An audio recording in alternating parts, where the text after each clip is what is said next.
Au nom du Père et du Fils et du Saint-Esprit. Amen. Mon Seigneur et mon Dieu, je crois fermement que tu es ici, que tu me vois, que tu m'entends. Je t'adore avec profonde révérence. Je te demande le pardon de mes péchés et la grâce de faire avec profit ce moment de prière.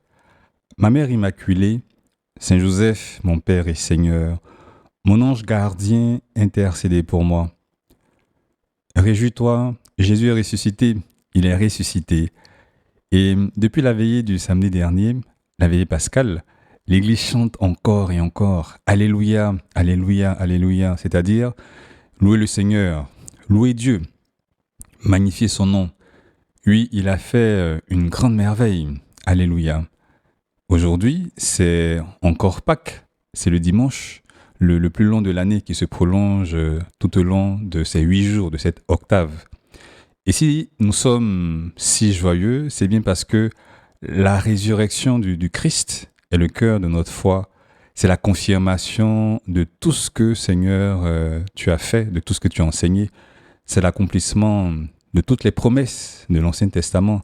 C'est la démonstration du fait que Jésus, tu es vraiment le Fils de Dieu. Tu es Dieu lui-même. Et puis Pâques nous annonce aussi notre propre résurrection. Donc, bonne fête de Pâques à toi. Que le ressuscité te bénisse et qu'en cette année sainte, il te remplisse d'espérance.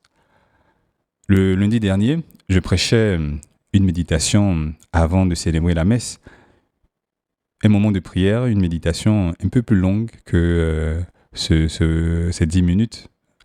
Et en soulignant la joie de Pâques, surtout que cette année, j'ai eu la chance de vivre le Triduum pascal à la basilique Notre-Dame de la Paix de Yamoussoukro, l'un des plus grands temples de la chrétienté. J'accompagnais une soixantaine d'étudiants qui rêvent de révolutionner le monde. À la fin de la prière, un des assistants m'annonce: l'abbé, le pape est décédé. J'en reste interloqué. C'était pas une blague, parce que celui qui me l'a dit n'avait pas un visage de plaisanterie. En plus, c'était pas l'endroit pour faire une blague. On était dans une chapelle. C'était pas non plus le moment. Je m'apprêtais à me rendre à la sacristie pour me préparer pour la célébration de la messe. Je me suis dit intérieurement que ce n'était pas possible. La veille, le pape nous avait souhaité joyeuse Pâques. Il nous avait donné la bénédiction Urbi et Orbi. Il avait parcouru la place Saint-Pierre et salué les pèlerins. En plus, le dimanche soir, j'avais vu une vidéo sur l'audience que le pape avait accordée au vice-président des États-Unis. Il était tout à fait vivant. Alors, l'écran du téléphone de mon interlocuteur m'a sorti de ce monologue silencieux. Il s'y affichait le site Vatican News annonçant la mort du pape François. Seigneur Jésus, quel choc, quelle émotion. Il fallait dire la messe et l'offrir en suffrage pour le repos de l'âme du pape François, décédé 2 heures auparavant. Pour la première fois depuis 12 ans, je ne l'ai pas mentionné dans le memento des vivants. Tu sais, cette partie de la prière eucharistique où on prie pour le pape, l'évêque, les fidèles, etc. Je l'ai plutôt mentionné dans le memento des défunts qui dit: souviens-toi aussi, Seigneur, de tes serviteurs et de tes servantes qui nous ont précédés, marqués du signe de la foi et qui dorment dans la paix. Pour eux et pour tous ceux qui reposent en le Christ, nous implorons ta bonté, Seigneur, qu'ils demeurent dans la joie, la lumière et la paix. Et j'aimerais maintenant te répéter encore, Seigneur, cette prière et te demander que ton bon serviteur François demeure dans la joie, la lumière et la paix. Et toi qui fais avec moi ce moment de prière, demande aussi cela pour le pape, qu'il demeure dans la joie, la lumière et la paix. Demande-le. Toi aussi, tu te rappelles certainement les circonstances dans lesquelles tu as appris cette nouvelle le lundi de Pâques, ta réaction, ta prière. Eh bien, continuons de prier pour le pape. Continuons de présenter à Jésus notre travail, nos contretemps, nos efforts, nos peines, nos joies, nos chapelets, comme des offrandes pour le repos de l'âme du pape François. C'est notre manière, Seigneur, de lui dire merci pour tout. Notre manière aussi de te remercier, Jésus, pour ce pape de la miséricorde que tu nous as donné. Profite aussi des abondantes nouvelles qui sont diffusées, au-delà des pronostics, des calculs humains, des élucubrations, d'experts en tout genre qui ont pris d'assaut nos écrans. Il y a ce point très positif, c'est que, de fait, l'Église occupe la une depuis quelques jours. Ce sera encore le cas dans les prochaines semaines. Quelle aubaine, n'est-ce pas, pour évangéliser, pour expliquer tant d'aspects de notre vie de catholique, pour montrer la beauté de cette famille universelle qui est unie, qui est vivante, qui est dynamique, qui est très bien organisée. Quelle occasion pour réveiller les amis, les frères et sœurs endormis qui certainement ont été secoués par la nouvelle du décès du pape François et par cette émotion qui étreint la terre entière depuis quelques jours.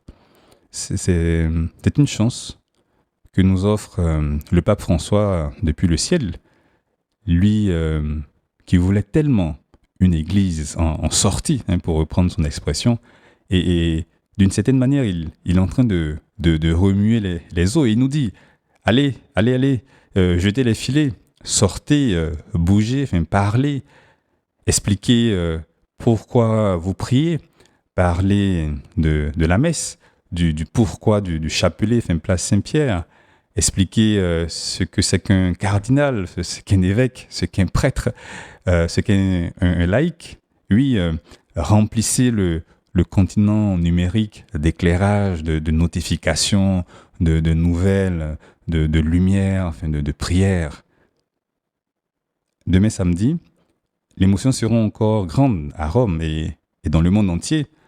La messe de Requiem, place Saint-Pierre, le transfert de la dépouille du pape à travers les rues de la ville jusqu'à la basilique Sainte-Marie Majeure, l'enterrement du pape. Et comme il a souhaité, son dernier voyage terrestre va se terminer dans ce sanctuaire marial. Le pape s'y rendait pour prier avant et après chacun de ses voyages apostoliques. Il confiait ses intentions à la Vierge. Il la remerciait pour son attention maternelle. Et c'est sûr que la Vierge Marie prend soin de lui maintenant, qu'elle l'accompagne. Le lundi de Pâques, le cardinal Farel a annoncé la Pâque de François, son passage vers le Père. Il a dit, entre autres, ce matin, à 7h35, l'évêque de Rome, François, est retourné à la maison du Père. C'est là notre foi. Le pape est dans les bras du Père, les bras maternels du Père. C'est le meilleur endroit où un homme puisse se trouver. C'est là notre espérance. Et là, François est enfin lui-même. Je te relis ce qu'il écrivait dans Amoris Laetitia, la lettre sur la joie de l'amour dans le mariage. Et le pape commentait la phrase de Saint Paul, « L'amour espère tout ». C'est mon passage préféré. Écoute, ici, l'espérance est présente dans tout son sens, parce qu'elle inclut la certitude d'une vie au-delà de la mort. Cette personne, avec toutes ses faiblesses, est appelée à la plénitude du ciel. Là, complètement transformée par la résurrection du Christ, ses fragilités n'existeront plus, ni ses obscurités, ni ses pathologies. Là, le véritable être de cette personne brillera avec toute sa puissance de bien et de beauté. C'est extraordinaire.